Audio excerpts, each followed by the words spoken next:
सभी दोस्तों को नमस्कार। Welcome to tot study. दोस्तों बहुत बहुत स्वागत है नए वीडियो में। इस वीडियो में बात करने वाले हैं शिक्षक बनना कितना कठिन हो चुका है उस चीज़ के बारे में। बहुत सारे सवाल हैं बीटीसी बीएड वालों बच्चों के कि क्या सर शिक्षक बन पाएंगे या नहीं बन पाएंगे, उन्हीं सभी चीज़ों के बारे में बात करेंगे। तो चैनल को नए हैं तो सब्सक्राइब करके बेल आइकन ज़रूर दबाएं ताकि अगली वीडियो का नोटिफिकेशन आपको मिल जाए।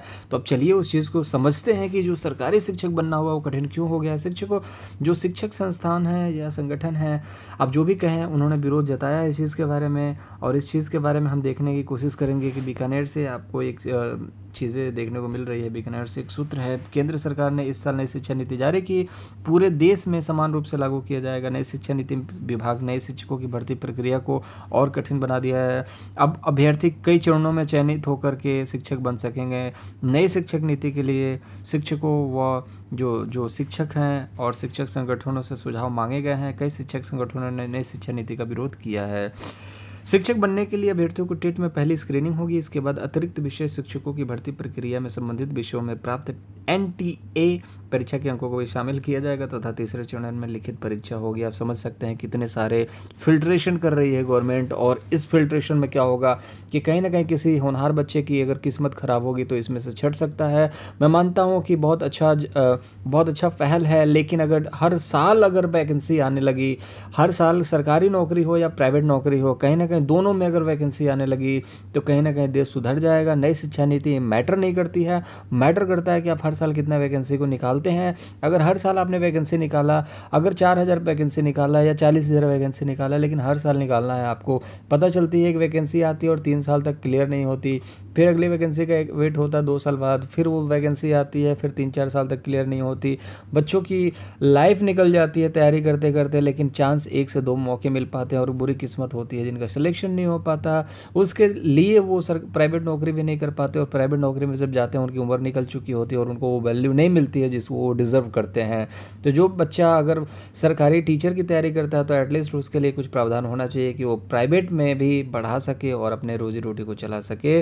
टीचर बनना तो मुश्किल बना ही दिया गया है क्योंकि इतनी फिल्ट्रेशन है। स्क्रीनिंग टेस्ट होगा, उसके बाद शिक्षक में बीसीओ की भी जो अंक है उसको भी देखा जाएगा, फिर उसके बाद तीसरे चरण में लिखित परीक्षाएं होंगी। तो किस तरीके से 3-3 4-4 स्टेप्स हैं, उसको कंप्लीट करने के बाद अगर आप बनना चाहते हैं तो सीटेट आप मान के चलिए कि आईएएस-पीसीएस से भी बनना, शिक्षक बनना आईएएस-पीसीएस से भी काफ़ी मुश्किल हो जाने वाला काम है।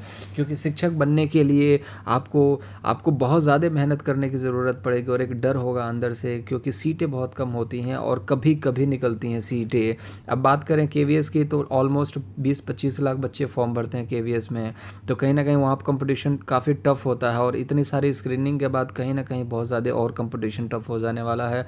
ऑलमोस्ट सीटें भी नहीं भर पाएंगी इतना अगर कंपटीशन होगा। तो हम बात करेंगे अगली वीडियो में। तब तक लिए सिर्फ इतना ही था कि आईएएस पीसीएस से भी कठिन हो जाएंगे एग्जामिनेशन, क्योंकि शिक्षा का लेवल आपको पता है कैसा है, किस तरीके की चीज़ें पढ़ाई जाती हैं विद्यालयों में। तो वहाँ से कोचिंग इंस्टीट्यूट्स में भी बच्चे जाते हैं, वहाँ पर भी किस तरीके की चीज़ें पढ़ाई जाती हैं। तो वहाँ पर देखने को ये मिल जाता है कि शिक्षा में अगर इतना ज़्यादा फिल्ट्रेशन होगा और उस तरीके की शिक्षा व्यवस्था नहीं होगी जिससे बच्चे ज़्यादा टैलेंटेड हो सकें, ज़्यादा चीज़ों को एब्जॉर्व कर सकें, तो वैसे फिल्ट्रेशन का कोई मतलब नहीं है।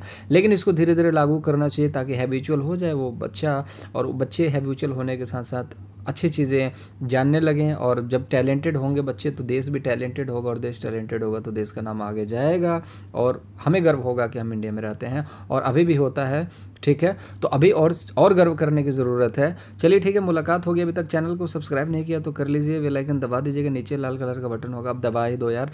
और लाइक नहीं किया तो कर दो, सब्सक्राइब नहीं किया तो कर ही दो। आप कमेंट में कर देना शालीनता वाली भाषा का प्रयोग करके, ठीक है। अपना बहुत ज़्यादा ख्याल रखें। ठीक है सर, बाय बाय।